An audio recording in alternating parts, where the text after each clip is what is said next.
Now, agriculture is the backbone of the Kenyan economy. Select counties have been fated for exemplary performance in agriculture. They have been lauded for putting the necessary environment to ensure improved production with an aim of increasing food security as well as ensuring those dependent on agriculture are getting surplus harvests for their markets and increased profits. NTV's Lois Wangoi now reports from Kenya's food basket. At Tarbo constituency, Uasin Gishu County, we visit Sami Saina at his coffee farm. 3 years ago, Sami's farm was filled with a maize crop.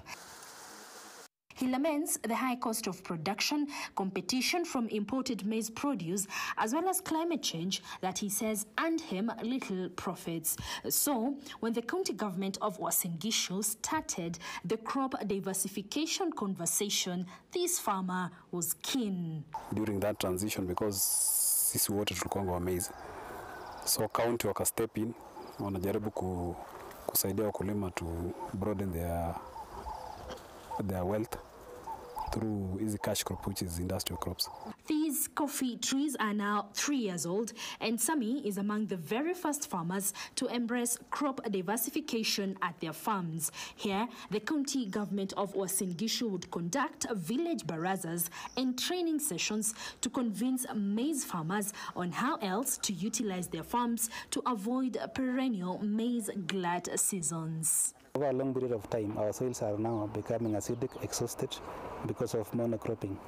So there is a need for us to embrace what we call crop rotation, and then that one comes in with element of diversification. We want to practice what we call sustainable farming, and also fertility, soil fertility. We want to make sure that we conserve our soil. The farmers were initially relying heavily on cereals, that is wheat and maize. But because of the fluctuation in terms of prices, the farmers started doing diversification. We introduced a crop diversification program in the county in which we actually provide seedlings to our farmers. Sami Saina is now into his 3rd year of coffee farming, and even though this was a trial phase, he says sticking to the traditional grain farming was not an option for him. Ilikuwa imefika point yenye I'll break even. So here in how to you're just doing the same thing. Haupati kitu. So wakaamua sasa wacha introduce these crops to the farmers. Those ones who are willing, na kama uko na space kidogo unapewa. Away from coffee, the county government of Uasin Gishu has been instrumental in introducing farmers to other high-value crops such as avocado, macadamia, and herbs. We are focusing more on value addition, and then for us to get what to add value on, we have to produce. And that's why we are producing coffee, we are producing avocados, we are producing macadamia. All this will be value added. In the neighboring county of Elgeyo Marakwet, things are going floral, as in Mama Isabella Yego's pyrethrum farm. Following many years of a slump in pyrethrum farming in the country, the county government is now partnering with farmers to revive pyrethrum farming. Gavana wetu Honorable Wesley Rotich angetuongelesha ya kwamba tupande pyrethrum, singewahi jua siku moja ya kwamba pyrethrum iko kwa market.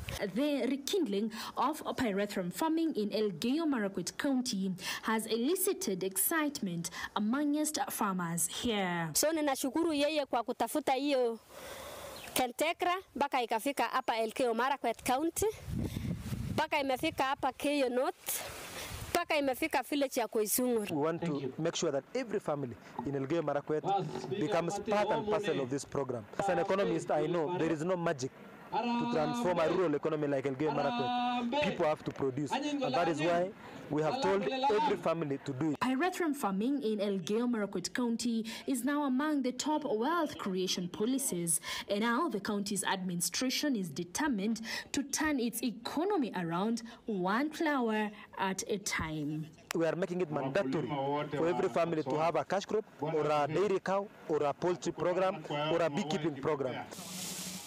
Another key food-producing county in the North Rift is the county of Trans Nzoia. It is harvest season here, and in order to ensure better profits, the county government has moved in to help the farmers manage their produce against post-harvest losses. We are looking at a situation which is quite dire. We may have post-harvest losses.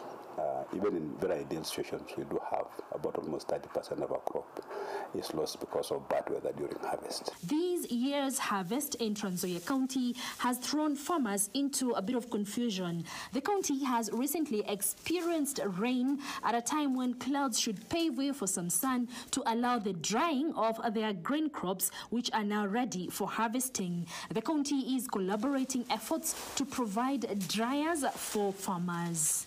So if we've got dryers that are going to be at the disposal of our farmers at actually no cost, then we are going to reduce our post-harvest losses. We want to carry out some civic education and the public service sensitization and awareness to our communities, to understand what they are supposed to do when they are higher than normal rainfall. Kama serikali pia nataka tuingilie tena tuwasaidie in terms of kuwa na dryers, badala kutegemea jua kukausha nafaka yao, kukausha mahindi yao, ikuwe pia tunawaletea zile equipment. Further north in the county of Bungoma, soils here can comfortably support a range of crops from sugarcane to short-term maize varieties and green leafy vegetables.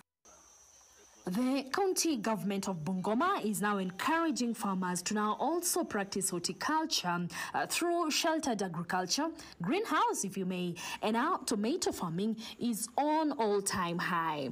Greenhouse ni mali mzuri ya kupanda nyanya kwa sababu utaepukana na magonjwa, utaepukana na wadudu waharibifu na mazao hayataharibika kama vile ambavyo yanaweza kuwa huko nje katika shamba. The county government of Bungoma has been instrumental in training farmers here about tomato farming. Shida ambayo wakulima ambao wanapitia ya ugonjwa unaitwa bacterial wilt. Huu ni ugonjwa ambao umeenea sana katika Western Province na imefanya wakulima wengi wasipande nyanya. Lakini hapa tulitafuta innovation ya kupanda katika mifuko. Kitu ya kwanza tunatafuta mchanga ambao hauna yale magonjwa. Tunatumia mchanga ambao tunaita subsoil. Tunachukua hiyo alafu tunachanganya na manure, hasa manure ya kuku.